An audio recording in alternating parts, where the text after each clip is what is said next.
Hello प्यारे बच्चों, क्या हाल चाल। उम्मीद है आप लोग अच्छे होंगे। आज के इस वीडियो लेक्चर में हम बात करेंगे क्लास 12 केमिस्ट्री का, जो हमारा चैप्टर नंबर 2 हमने स्टार्ट किया है।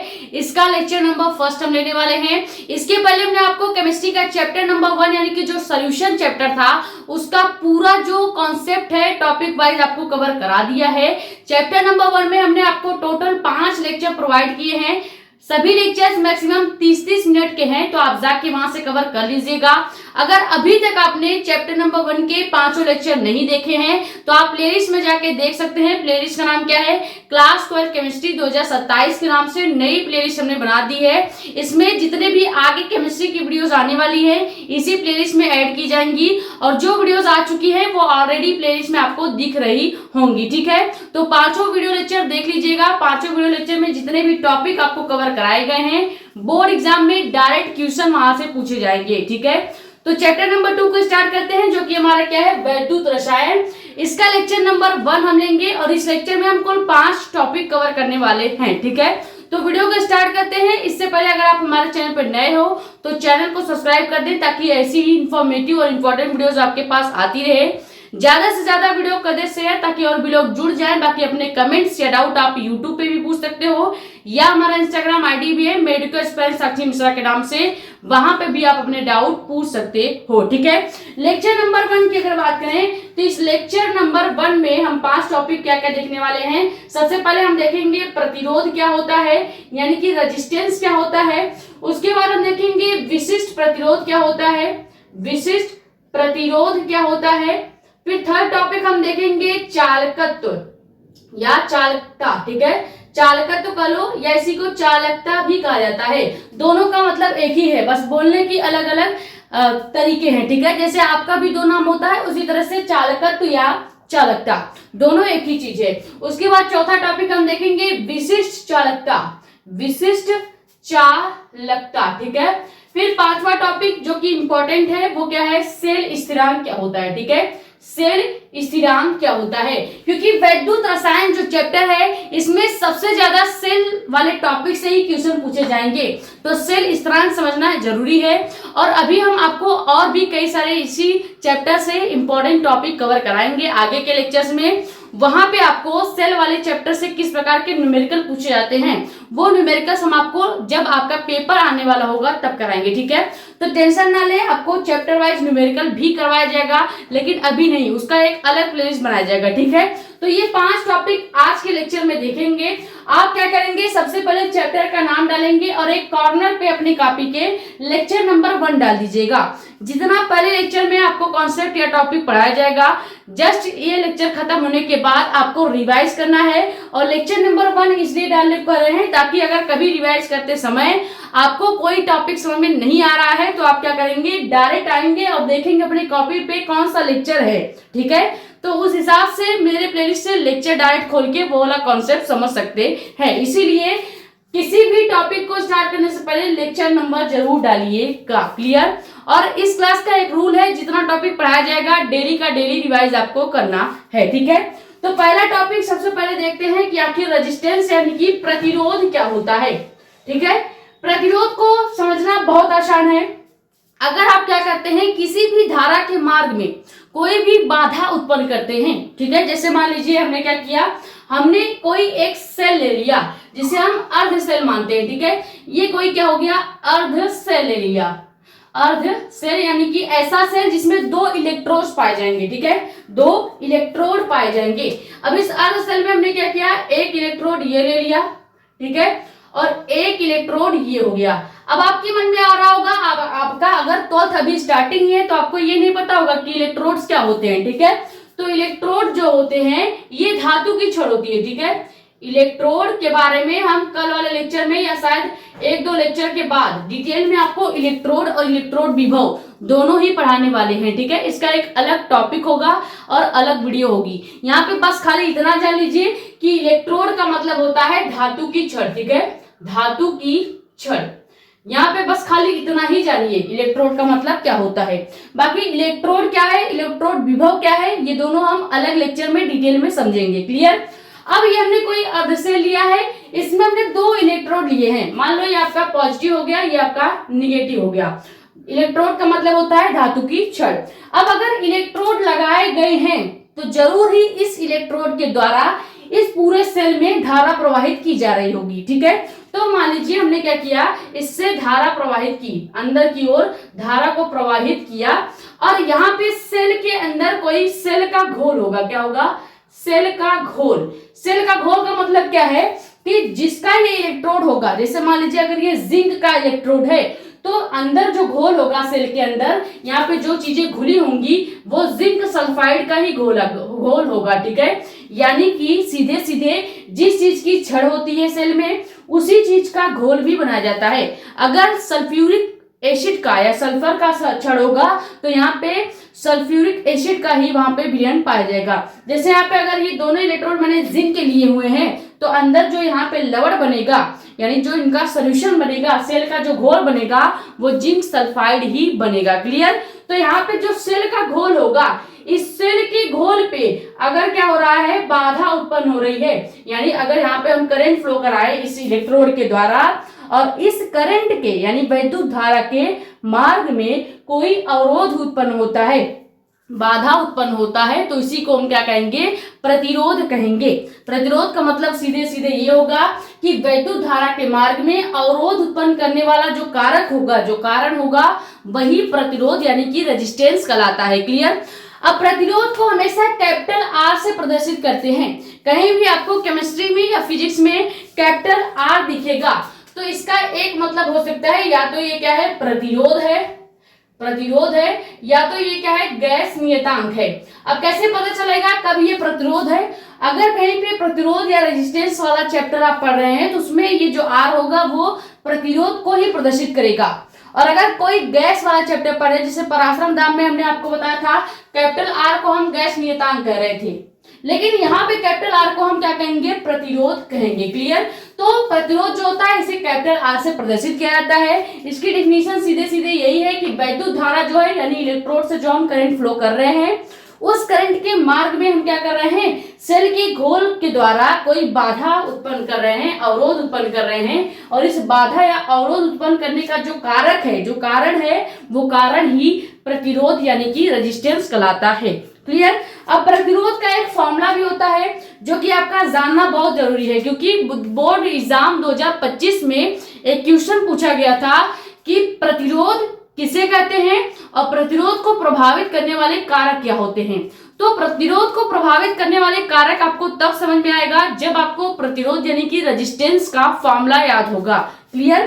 तो रेजिस्टेंस यानी कि प्रतिरोध का फॉर्मूला क्या हो जाएगा, यहाँ से R इक्वल टू हो जाता है आपका, यहाँ पे अगर देखा जाए तो R इक्वल टू हो जाएगा रो इंटू L अपान A। ठीक है, ये प्रतिरोध का फॉर्मूला होता है और ये फॉर्मूला बहुत ज्यादा इंपॉर्टेंट है क्योंकि इस वाले फॉर्मूले से बहुत ज्यादा न्यूमेरिकल पूछे जाएंगे। जब आपको प्रतिरोध वाला क्वेश्चंस देखने को मिलेगा जिसमें प्रतिरोध का मान दिया गया होगा, जिसमें रो का या लंबाई L का या क्षेत्रफल A का मान दिया गया होगा, वहां पे ये फॉर्मूला बहुत ज्यादा काम आने वाला है। ज्यादातर जब भी प्रतिरोध केमिस्ट्री में निकलवाया जाता है तो यही फॉर्मूला यूज किया जाता है, capital R equal to rho into L upon A। ठीक है, तो यहाँ पे अगर देखा जाए सबसे पहले समझते हैं यहाँ पे रो क्या है। रो जो है ये विशिष्ट प्रतिरोध होता है। क्या होता है? विशिष्ट प्रतिरोध है। कहीं भी रो लिखा है इसका मतलब विशिष्ट प्रतिरोध की बात हो रही है। L का मतलब होता है प्लेटों के बीच की दूरी या लंबाई। ठीक है, तो यहाँ पे हम मान लेते हैं प्लेटों के बीच की दूरी। अगर सेल है, ख्याल रखिएगा, अगर सेल है तो L का मतलब होगा इन प्लेटों के बीच का डिस्टेंस यानी कि दूरी। ठीक है, तो यहाँ पे L ले लेंगे, दूरी को हम L से प्रदर्शित करेंगे। और अगर यहाँ पे तार होगा, सेल की जगह हमने यहाँ पे अर्धचालक सेल न लेके अगर एक तार लिया होता तो यहाँ पे तार की लंबाई को कैलकुलेट किया जाता, लेकिन सेल है तो इसीलिए हमने प्लेटों के बीच की दूरी ले लिया L। क्लियर? और A आपका क्या है? तो A आपका प्लेटों के बीच का क्षेत्रफल हो जाएगा। ये जो इतना जगह है इन प्लेटों के बीच में, ये जो स्पेस है, ये जो जगह है, इस जगह को ही क्या कहेंगे? क्षेत्रफल A कहेंगे। तो सेल लिया गया है इसीलिए हम क्या लेंगे? A जो होगा प्लेटों के बीच का क्षेत्रफल कहलाएगा। और आर आपको पता ही है प्रतिरोध को प्रदर्शित कर रहा है। क्लियर, ये फॉर्मूला समझ में आ गया। और इस फॉर्मूले में जो जो सिंबल्स थे वो भी हमने आपको समझा दिए, ताकि अगर इससे रिलेटेड न्यूमेरिकल पूछा जाए तो आप इसका न्यूमेरिकल कर ले। ठीक है, तो कैपिटल आर हो गया प्रतिरोध, रो हो गया आपका विशिष्ट प्रतिरोध, एल हो गया आपका प्लेटों के बीच की दूरी अगर सेल लिया गया है तो। अगर यहाँ पे तार लेंगे तो एल जो होगा वो लंबाई बताएगा किसकी, तार की। क्लियर, यहाँ पे ए हमने लिया है तो प्लेटों के बीच का क्षेत्रफल होगा, इन प्लेटों के बीच का क्षेत्रफल होगा। और अगर हम यहाँ पे तार लिए होते, तार का एग्जांपल लेके अगर आपको प्रतिरोध समझाते तो यहाँ पे क्या हो जाता है, तार का क्षेत्रफल हो जाता। क्लियर, तो ये हो गया आपका प्रतिरोध। अब आपको प्रतिरोध समझ में आ गया, ये पहले स्क्रीनशॉट कर लीजिए, फिर हम समझेंगे कि विशिष्ट प्रतिरोध क्या होता है। पहला टॉपिक हमने आपको क्लियर करवा दिया कि रेजिस्टेंस यानी कि प्रतिरोध क्या होगा। एक बात और याद रखिए, इसका मात्रक बहुत ज्यादा पूछा जाता है। प्रतिरोध आर का मात्रक बहुत ज्यादा आपसे पूछा जाएगा, क्योंकि ऑब्जेक्टिव क्वेश्चन में डायरेक्ट प्रतिरोध आर का मात्रक, उसके बाद विशिष्ट प्रतिरोध का मात्रक, चालकता का मात्रक, या कह सकते हैं चालकत्व का मात्रक या विशिष्ट चालकत्व का मात्रक, चारों जो टॉपिक है इन सब का मात्रक बहुत ज्यादा इंपॉर्टेंट है। एक बार फिर से कह रहे हैं, ये फॉर्मूला न्यूमेरिकल के लिए बहुत ज्यादा इंपॉर्टेंट है। और इसी फॉर्मूले से जो मात्रक अभी हम बताने वाले हैं प्रतिरोध का, वो डायरेक्ट एक नंबर में पूछा जाता है। अभी हम कर रहे हैं, जब आपका बोर्ड एग्जाम होने वाला होगा, जब आपके सामने पेपर आएगा, आप देखेंगे क्वेश्चंस, तो उस समय आप कहेंगे कि आपका बताया हुआ ही आया है। क्लियर, तो अभी से क्लियर करते चलेंगे तो आपके पास जब एग्जाम आएगा तो आपके पास उतना बर्डन नहीं रहेगा ना, आप आधी चीजें क्लियर कर चुके होंगे। ठीक है, तो यहां से अगर मात्रक निकालें, मात्रक लिखें तो क्या हो जाएगा, बहुत आसान है। मात्रक निकालना सबसे आसान होता है। देखो, इसका मात्रक जो होगा, प्रतिरोध का मात्रक याद रखेंगे डायरेक्ट, इसका मात्रक ओम होता है। क्या होता है, ओम होता है। हिंदी में ऐसे लिखेंगे और सिंबल में हम इसको ऐसे दर्शाते हैं। ठीक है, तो ये हो गया प्रतिरोध का मात्रक ओम। क्लियर, ये हो गया, हमने समझा दिया आपको प्रतिरोध क्या है, प्रतिरोध का फॉर्मूला क्या हो गया और उसका मात्रक। मात्रक फिर से कह रहे हैं, अच्छे से लिख के याद कर लीजिएगा, सभी मात्रक इंपॉर्टेंट है, डायरेक्ट पीवाईक्यूज में यानी कि एमसीक्यूज में पूछे जाएंगे। क्लियर, स्क्रीनशॉट कर लीजिए, फिर समझते हैं कि विशिष्ट प्रतिरोध क्या होता है। लेकिन उससे पहले अभी प्रतिरोध का एक चीज तो रह ही गया, प्रतिरोध का एक चीज और पूछा जाता है कि प्रतिरोध को प्रभावित करने वाले कारक क्या हैं, तो वो भी देख लेते हैं। दो कारक हैं, फॉर्मूले से ही कारक पता चल जाएगा। लिखेंगे हेडिंग, आप चाहे तो डाल सकते हैं कि प्रतिरोध को प्रभावित करने वाले कारक। ठीक है, प्रतिरोध को यानी कि रेजिस्टेंस को प्रभावित करने वाले कारक। ठीक है, तो इसको प्रभावित करने वाले दो कारक हैं। पहला कारक है कि जो प्रतिरोध आर है, प्रतिरोध आर है, ये किस पर निर्भर करता है, ये लंबाई एल पर डिपेंड करता है। इसका मतलब क्या हो गया, इसका मतलब सीधे सीधे ये है, अर्थात प्रतिरोध प्लेटों के बीच के प्लेटों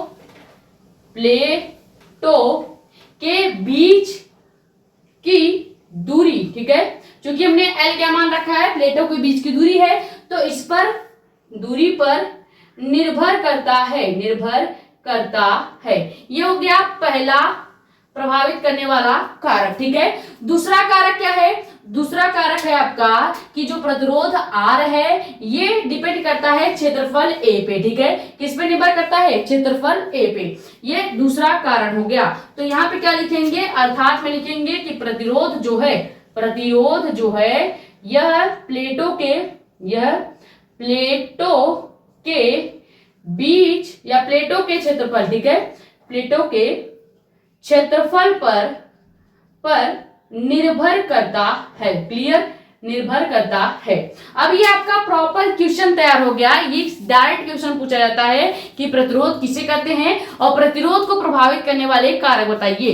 तो ये हो गया प्रतिरोध, उसके बाद हमने फॉर्मूला बता दिया, फिर उसका मात्रक बता दिया और लास्ट में हमने ये भी देख लिया कि प्रतिरोध को प्रभावित करने वाले कारक क्या हैं। तो दो कारक हैं, आर जो है हमेशा क्या होगा, आर जो होगा हमेशा समानुपाती होता है एल के।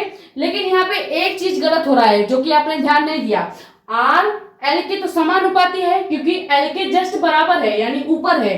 अगर बटे के नीचे आप ए ले रहे हैं तो यहाँ पे हम क्या कर देंगे 1/a करेंगे। क्या हो जाएगा आर, दूसरा हो जाएगा अनुक्रमानुपाती हो जाएगा 1/, या व्युत्क्रमानुपाती हो जाएगा 1/a का। ठीक है, इसका मतलब है जब भी व्युत्क्रमानुपाती का मतलब होगा यानी कि आप किसी के बटे में लिख रहे हैं, जैसे हम 1/a लिखे हैं, इसका मतलब जितना हम r को बढ़ाएंगे यानी प्रतिरोध को बढ़ाएंगे, a यानी कि क्षेत्रफल जो है उतना घटता चला जाएगा। इसका मतलब यही होता है। व्युत्क्रमानुपाती का मतलब ये है कि अगर आप किसी एक सिंबल को बढ़ा रहे हैं, जैसे आप क्षेत्रफल को बढ़ाएंगे तो प्रतिरोध कम होता चला जाएगा, और अगर आप प्रतिरोध को बढ़ाएंगे तो क्षेत्रफल कम होता चला जाएगा।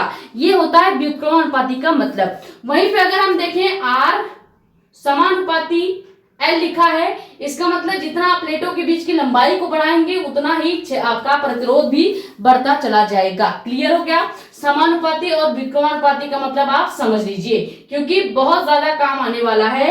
बहुत जगह फॉर्मूले में आपको ये चीजें देखने को मिलेंगी कि कभी कोई राशि किसी के समानुपाती हो जाता है और कभी अनुक्रमानुपाती या कह सकते हैं व्युत्क्रमानुपाती हो जाता है।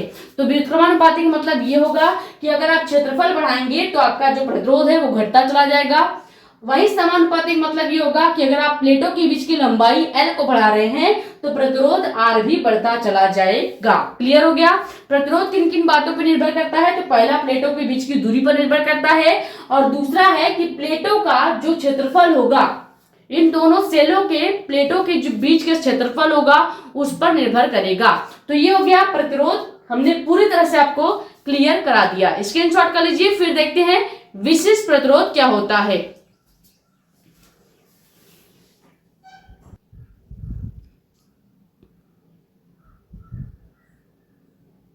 तो आप समझते हैं कि विशिष्ट प्रतिरोध क्या होता है।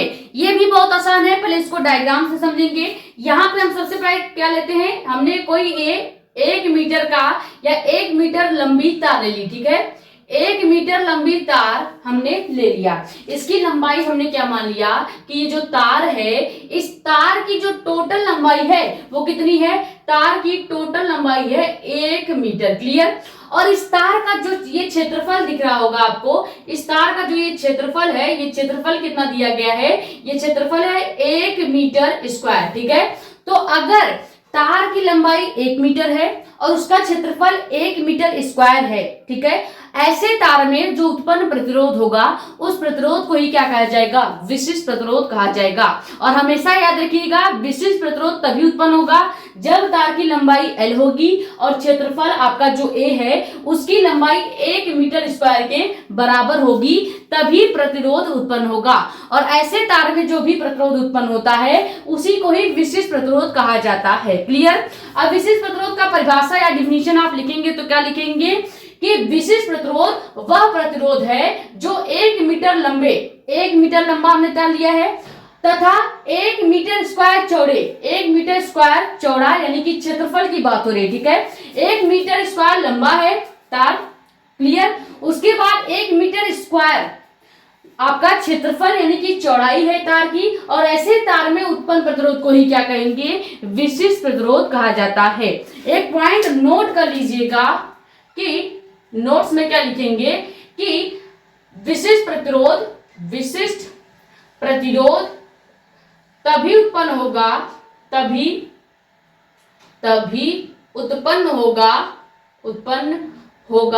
जब तार की जो लंबाई है, तार की लंबाई जो है वो कितनी होगी? 1 मीटर होगी, और तार की चौड़ाई यानी कि क्षेत्रफल जो A है वो कितना होगा? 1 मीटर स्क्वायर। क्लियर? इसको हम ब्लू से लिख देते हैं क्योंकि दिख नहीं रहा होगा। तो तार की जो चौड़ाई यानी कि क्षेत्रफल A होगा वो कितना होगा? अगर 1 मीटर स्क्वायर के बराबर होगा तभी आपका विशिष्ट प्रतिरोध उत्पन्न होगा। क्लियर हो गया? तो प्रतिरोध तो आपने अच्छे से समझ लिया और विशिष्ट प्रतिरोध भी आपको समझ में आ गया होगा। क्लियर? पहले हमने क्या किया, सिंपली एक तार ले लिया, तार की लंबाई को हमने माना है 1 सेंटीमीटर या 1 मीटर मान लिया। ठीक है, अब तार की लंबाई 1 मीटर है और क्षेत्रफल को हमने मान लिया 1 मीटर का स्क्वायर हो गया। तो अगर आप 1 का स्क्वायर करेंगे तो कोई मतलब नहीं है, कोई मतलब नहीं निकलेगा, उतना ही लंबाई होगा। क्लियर? तो तो हमने यहाँ पे लंबाई 1 ले ली मीटर में और क्षेत्रफल 1 मीटर का भी स्क्वायर कर दिया।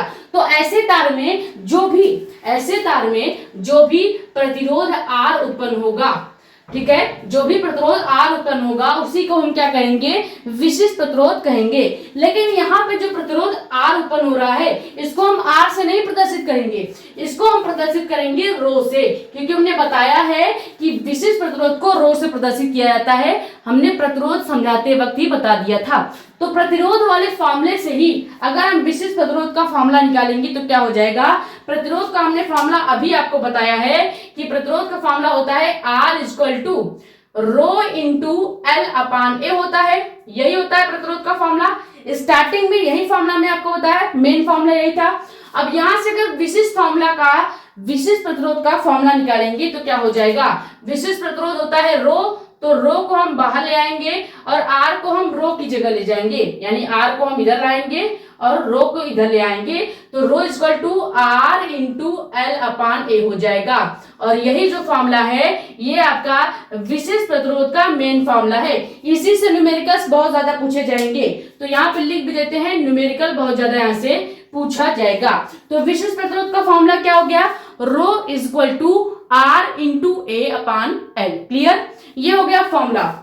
अब यहां से अगर आप इसका क्या करें, मात्रक निकालना चाहें तो क्या हो जाएगा, यहाँ पे आप एक चीज ये भी रख सकते हैं कि यदि हम क्या कर दें, यदि तार की लंबाई जो L है उसको हम 1 मीटर रख दें और क्षेत्रफल को हम क्या करें 1 मीटर स्क्वायर रख दें, तो ये फॉर्मूले में क्या चेंज आता है हम ये देख लेते हैं। अगर हम तार की लंबाई 1 रखेंगे तो रो इक्वल टू केवल R बच जाएगा, और क्षेत्रफल अगर 1 रख दें, यानी कि लंबाई को हम 1 रख रहे हैं, क्षेत्रफल को भी 1 रख रहे हैं, तो इसको 1 रखने का तो कोई मतलब है नहीं, यानी कि जो आपका विशिष्ट प्रतिरोध है वो प्रतिरोध R के क्या होता है, बराबर होता है। ये पॉइंट आप याद रखेंगे, नोट्स में चाहे लिख सकते हैं, नोट्स में लिख सकते हैं कि जो विशिष्ट प्रतिरोध होता है, विशिष्ट प्रतिरोध होता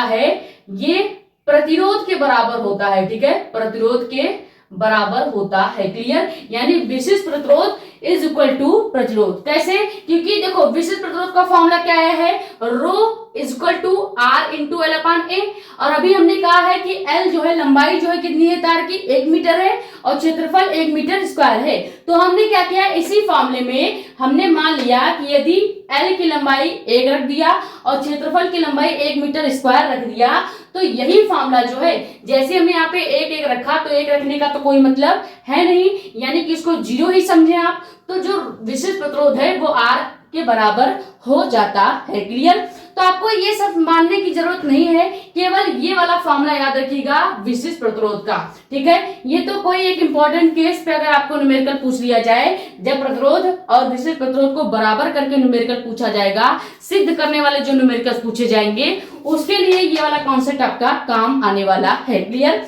अब मेन चीज आ जाता है कि अगर हम विशिष्ट प्रतिरोध का मात्रक देखें तो क्या होता है, यहां से मात्रक निकाल लेते हैं, लिखेंगे क्या, मात्रक, क्योंकि मात्रक जो है डायरेक्ट एक नंबर का पूछा जाएगा।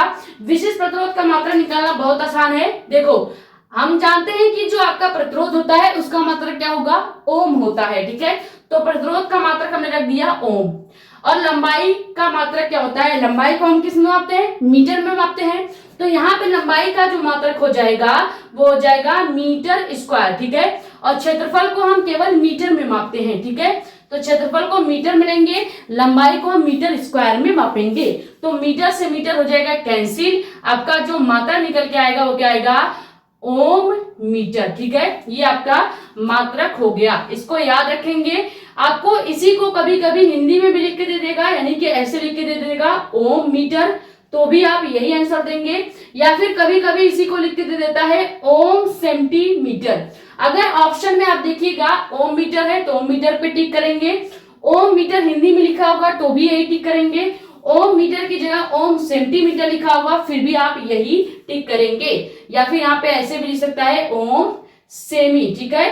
तो दोनों या सबका मतलब एक ही है, बस अलग अलग लिखने का तरीका है। आप ध्यान दीजिएगा कैसा ऑप्शन आपसे दिया गया है क्वेश्चन में, कैसे ऑप्शन दिए गए हैं उसी ऑप्शन के हिसाब से आप अपना आंसर टिक करेंगे। मेन मात्रक यही है ओम मीटर, ठीक है। ये वाला आपका मेन मात्रक हो गया, जो कि हमने इसी सिंबल को हिंदी में लिखा है। ठीक है, कभी कभी मीटर को सेंटीमीटर में दे देगा तो भी आप वही ऑप्शन टिक करेंगे। तो ये हो गया विशिष्ट प्रतिरोध क्या होता है। हमने सबसे पहले डिफिनेशन देख लिया, फिर एक नोटिस पॉइंट हमने बताया कि विशिष्ट प्रतिरोध तभी लागू होगा जब तार की लंबाई 1 मीटर और क्षेत्रफल 1 सेंटीमीटर के स्क्वायर के बराबर होगा। क्लियर। उसके बाद फिर हमने फॉर्मूला देखा, प्रतिरोध वाले फॉर्मूले से ही हमने विशिष्ट प्रतिरोध का फॉर्मूला निकाल लिया। और वहां पे आपको बता भी, देखो यहाँ पे विशिष्ट प्रतिरोध के फॉर्मूले में याद रखिएगा, आर आपका प्रतिरोध है, एल आपका प्लेटों के बीच की लंबाई है, पहले ही बता दिया था प्रतिरोध वाले फॉर्मूले से ही, और ए आपका क्षेत्रफल है, और रो आपको पता ही है कि विशिष्ट प्रतिरोध होता है। चाहो तो आप लिख भी सकते हो कि इसे रो से प्रदर्शित करते हैं। ठीक है, प्रदर्शित करते हैं। अब कहीं पे ऐसा निशान दिख रहा है तो इसको हम क्या बोलेंगे, इसको हम बोलेंगे रो। क्लियर। ये हो गया विशिष्ट प्रतिरोध, डिटेल में हमने समझ लिया। ये स्क्रीनशॉट कर लीजिए। फिर समझते हैं कि चालकत्व या कह सकते हैं चालकता क्या होता है। ठीक है,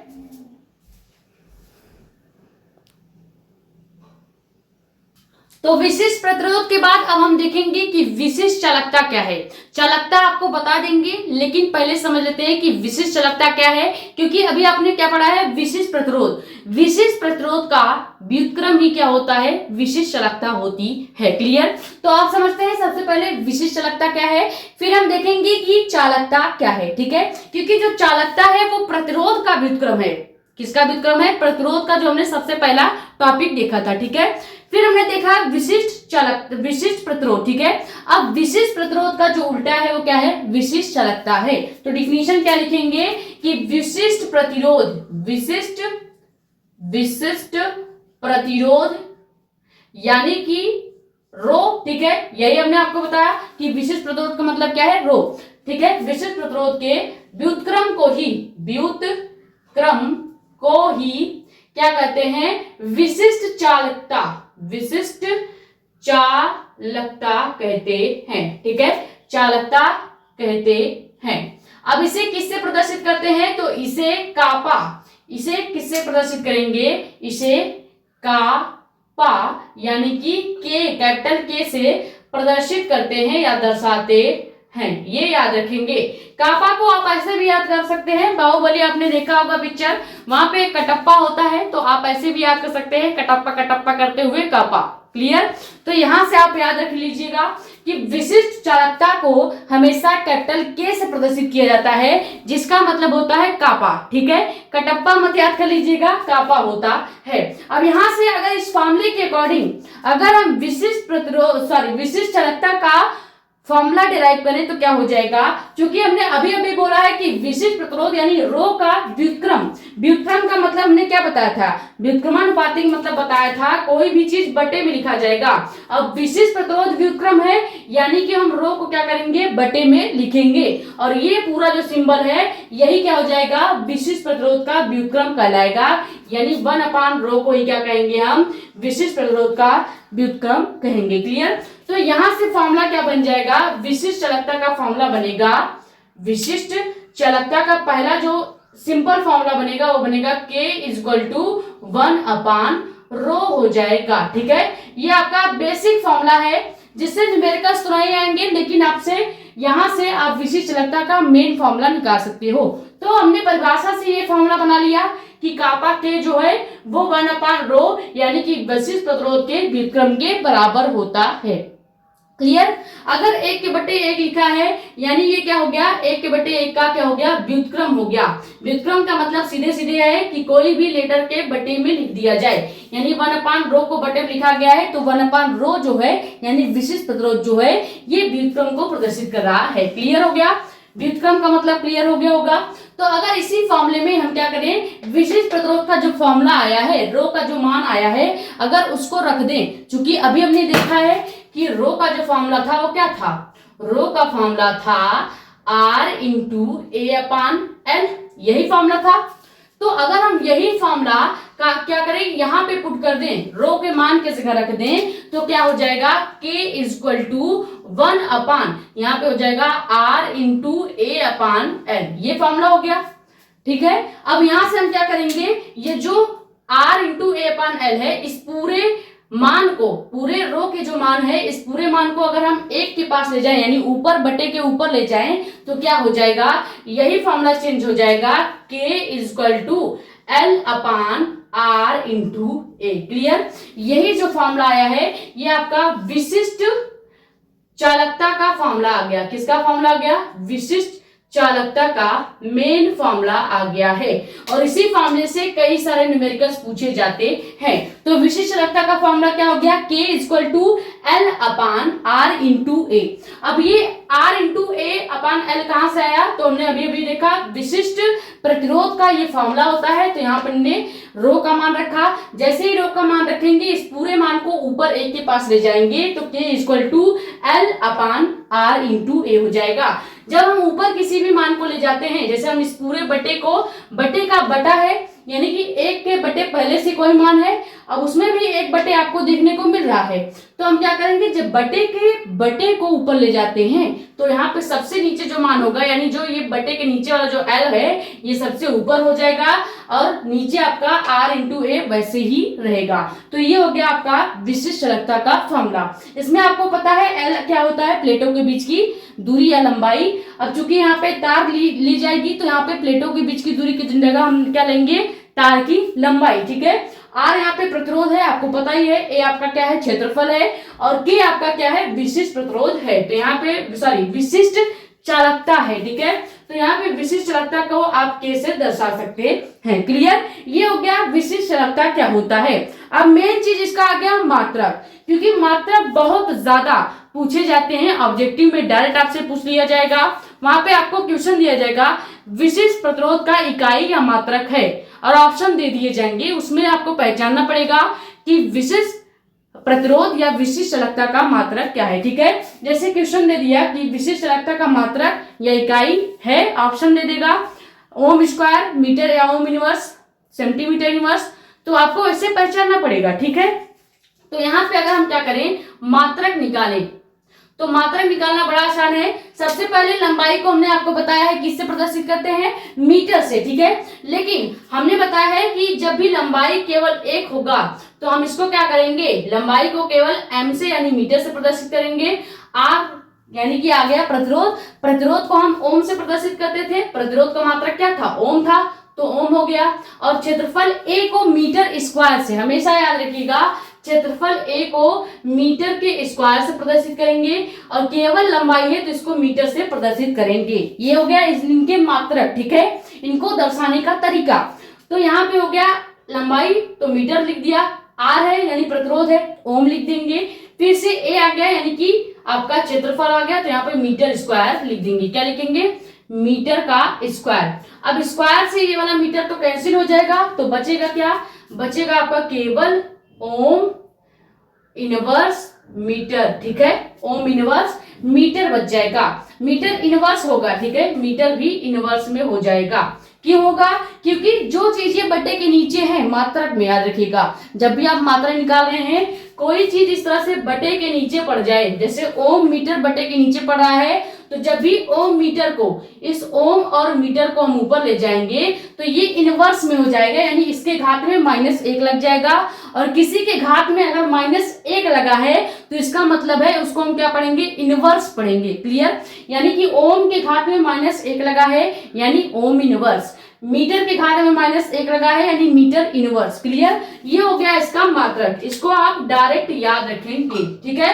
अब ओम इनवर्स को हम क्या क्या लिख सकते हैं? ओम अगर होता तो हम केवल यहीं तक मात्रक छोड़ देते, लेकिन ओम किस में बदल गया है? इनवर्स में बदल गया है, यानी ओम के घात में -1 लग गया है।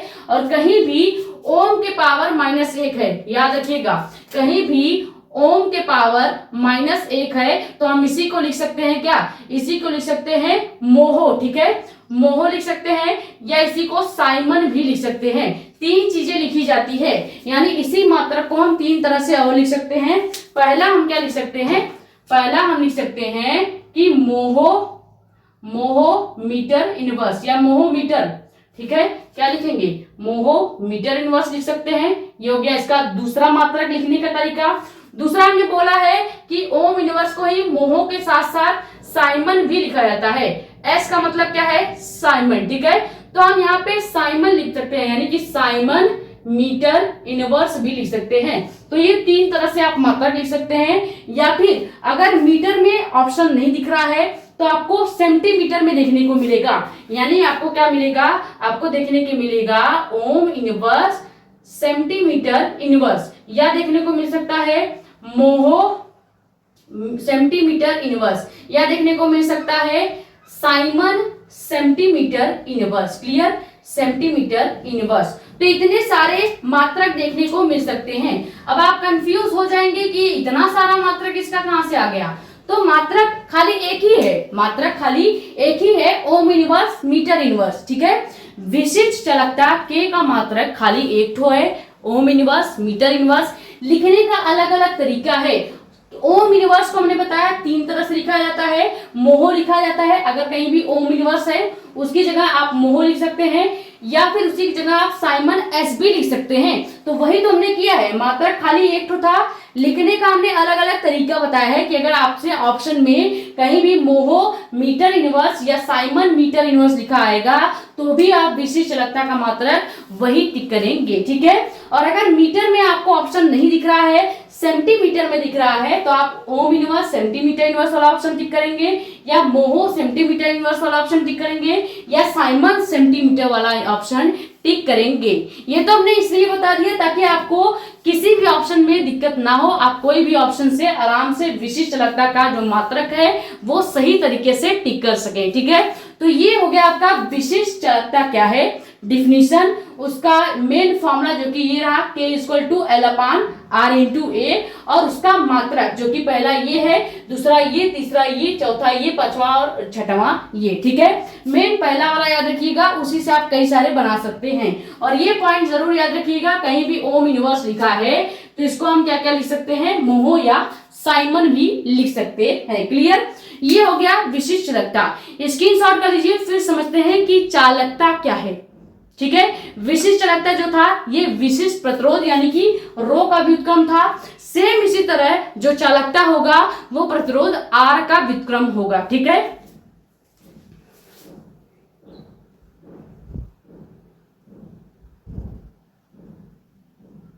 तो अब समझते हैं कि आपका चालकता क्या होता है। हमने बताया कि प्रतिरोध आर जो होता है, प्रतिरोध आर जो होता है इसके व्युत्क्रम को यानी कि 1/r के व्युत्क्रम को ही क्या कहेंगे, 1/r के व्युत्क्रम को ही विशिष्ट चालकता कहेंगे, केवल चालकता कहेंगे। ठीक है, केवल चालकता कहेंगे। अगर विशिष्ट चालकता होता तो हम लिखते क्या, K = 1/ρ लिखते, लेकिन यहाँ पे हमने क्या लिखा है, C = या कर सकते हैं C जो व्युत्क्रमानुपाती होता है 1/r के। इसका मतलब ये है कि जो प्रतिरोध है वो क्या है, प्रतिरोध जो है वो किसके व्युत्क्रमानुपाती है, जो चालकता C होता है इसके व्युत्क्रमानुपाती होता है। क्लियर, यानी कि कहीं भी चालकता की बात की जाएगी सीधे सीधे याद रखिएगा, जो वैद्युत प्रतिरोध R के व्युत्क्रम होगा उसी को ही हम क्या कहेंगे, चालकता C कहते हैं। तो C व्युत्क्रमानुपाती 1/r, यानी कि जितना आप प्रतिरोध R को बढ़ाएंगे C उतना ज्यादा कम होता जाएगा, यानी चालकता उतनी ज्यादा घटती चली जाएगी। लेकिन जैसे जैसे आप चालकता को बढ़ाएंगे तो प्रतिरोध R घटता चला जाएगा। व्युत्क्रम का मतलब यही है कि किसी भी एक चीज को बढ़ाएंगे तो दूसरी चीज अपने आप घटने लगेगी। क्लियर, ये हमने स्टार्टिंग में इसलिए क्लियर कर दिया था। अब ये हो गया आपका मेन फॉर्मूला। फॉर्मूला क्या हो जाएगा, यहाँ से फॉर्मूला हो जाएगा C = 1/r। ये मेन फॉर्मूला याद रखिएगा, इस पे न्यूमेरिकल पूछे जा सकते हैं। चालकता C = 1/r होता है, जहां पे R क्या हो गया, प्रतिरोध, और C आपका क्या हो गया, चालकता हो गया। अब मेन चीज आ जाता है मात्रक का, तो मात्रक यहां से क्या हो जाएगा, मात्रक हो जाएगा आपका, चूंकि हमने पहले ही बता रखा है कि कहीं भी प्रतिरोध R दिख रहा है तो इसको हम ओम से प्रदर्शित करते हैं। तो यहाँ पे 1/r है, हमने बोला है कि अब यहाँ पे मात्रक क्या आ गया, बटे में आ गया, यानी R को अगर हम क्या लिखेंगे तो यही C = 1/ओम लिखेंगे, 1/ओम लिखेंगे। अब 1/ओम का मतलब क्या है कि हमें ओम को ऊपर ले जाना पड़ेगा, और जब भी ओम ऊपर जाएगा तो उसके साथ एक इनवर्स लग जाएगा, यानी ये किसमें चेंज हो जाएगा, ये चेंज हो जाएगा ओम इनवर्स यानी कि ओम के पावर -1 में, ये इसका मात्रक हो जाएगा। और अभी अभी हमने आपको एक पॉइंट बताया है, कहीं भी ओम के पावर -1 लिखा है तो इसी को हम लिख सकते हैं मोहो या इसी को हम लिख सकते हैं साइमन। क्लियर? तो ये तीनों मात्रक याद रखेंगे, ओम इनवर्स, मोहो और साइमन। ये तीनों मात्रक किसके हैं? चालकता के मात्रक होते हैं। हमने इसके घात में -1 क्यों लगाया? इसलिए क्योंकि जो ये आर आ रहा है 1 के आ रहा है, यानी 1 के बटे में आर आ रहा है, तो यहाँ पे हमने आर का जो मान रखा है, मात्रक रखा है, ओम लिखा है, ये भी 1 के बटे लिखा है। तो जब भी ये ऊपर जाएगा, जब भी ये 1 के पास जाएगा तो ये ओम इनवर्स हो जाएगा। और अभी अभी बताया ओम इनवर्स का मतलब 3 होता है। मोहो लिख सकते हैं, साइमन लिख सकते हैं या ओम इनवर्स लिख सकते हैं। ठीक है, तो ये हो गया चालकता। बहुत आसान है। अगर प्रतिरोध को समझ लेते हैं तो प्रतिरोध का जस्ट उल्टा आपका चालकता होता है, और विशिष्ट प्रतिरोध अगर आप समझ लेते हैं तो विशिष्ट प्रतिरोध का जस्ट उल्टा आपका विशिष्ट चालकता होता है। क्लियर हो गया? 4 टॉपिक हमने पढ़ लिया। बहुत आसान टॉपिक है। आपको सुनने में लगा होगा कि 5 टॉपिक मतलब लेक्चर 1 घंटे का हो जाएगा। नहीं, लेक्चर मात्र आधे घंटे का ही है देखा जाए तो। ठीक है, वो तो बेसिक से बेसिक नॉलेज देने में वीडियो थोड़ी सी लंबी हो जाती है, ये समझाने में कि बटे के नीचे है तो क्या होगा, ये होगा तो ये होगा, ये सब समझाने में ज्यादा टाइम लगता है। वरना अगर केवल मुझे पढ़ना हो तो मात्र 10-15 मिनट का ये टॉपिक मेरे लिए था। ठीक है, तो ये स्क्रीनशॉट कर लीजिए। फिर आखिरी टॉपिक देखेंगे, 5वीं टॉपिक, जो कि क्या है? सेल स्थिरांक। 4 टॉपिक कवर करा दिया, प्रतिरोध, विशिष्ट प्रतिरोध, चालकता और विशिष्ट चालकता। क्लियर? अब देखेंगे सेल स्थिरांक क्या है। सेल स्थिरांक समझना बहुत ज्यादा इंपॉर्टेंट है, क्योंकि आगे जब आप सेल को समझेंगे तो वहां पे आपके काम आने वाला है। ठीक है,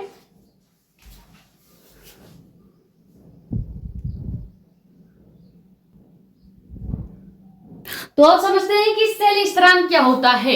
यहाँ पे डिफिनीशन लिखा हुआ है, लेकिन डिफिनीशन पे आपको अभी फोकस नहीं करना है। हम एक डायग्राम से समझेंगे कि सेल स्थिरांक क्या होता है। ठीक है, सबसे पहले मान लिया हमने यहाँ पे कोई एक सेल ले लिया। क्या ले लिया? सेल ले लिया। ठीक है, अब सेल में क्या होता है? हमेशा 2 इलेक्ट्रोड्स होते हैं। ठीक है, क्या होगा?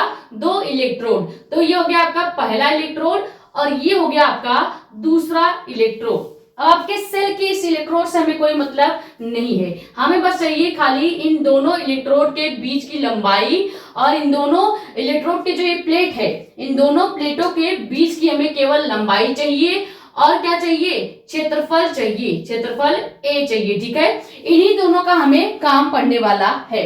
तो ये हमने सबसे पहले क्या ले लिया? सेल ले लिया। सेल में 2 इलेक्ट्रोड्स डाल दे दिए। अब ये जो 2 इलेक्ट्रोड प्लेटें हैं, मान लो ये पहला इलेक्ट्रोड का प्लेट है और ये दूसरा इलेक्ट्रोड का प्लेट है। ठीक है, अब दोनों प्लेटों के बीच ये जो दूरी है, जिसमें मेरा सिर आराम से आ जा रहा है, इस दूरी को ही क्या कहेंगे? इस दूरी को ही हम L से मापते हैं। और इन प्लेट का एक प्लेट की जो क्षेत्रफल होगी उसको हम A से मापेंगे। अब सेल स्थिरांक क्या होगा? सेल स्थिरांक होता है इन प्लेटों L, सेल के प्लेट L तथा क्षेत्रफल A के अनुपात को ही क्या कहेंगे?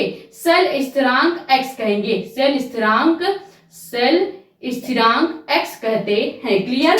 तो यहीं से डिफिनीशन बन जाएगा। सेल स्थिरांक का मतलब हो जाएगा कि सेल की दोनों प्लेटों के बीच की दूरी तथा किसी एक सेल के अनुप्रस्थ काट। ये हमने क्या ले लिया? मान लो सेल का एक छोटा सा टुकड़ा काट लिया, सेल के इस इलेक्ट्रोड के प्लेटों का एक छोटा सा अनुप्रस्थ काट हमने काट लिया, जो कि हमने क्षेत्रफल A के रूप में मान लिया है। ठीक है, अब ये जो अनुप्रस्थ काट क्षेत्रफल A हमने माना है और ये जो लंबाई L है, इन दोनों के अनुपात यानी कि बटे को ही क्या कहेंगे?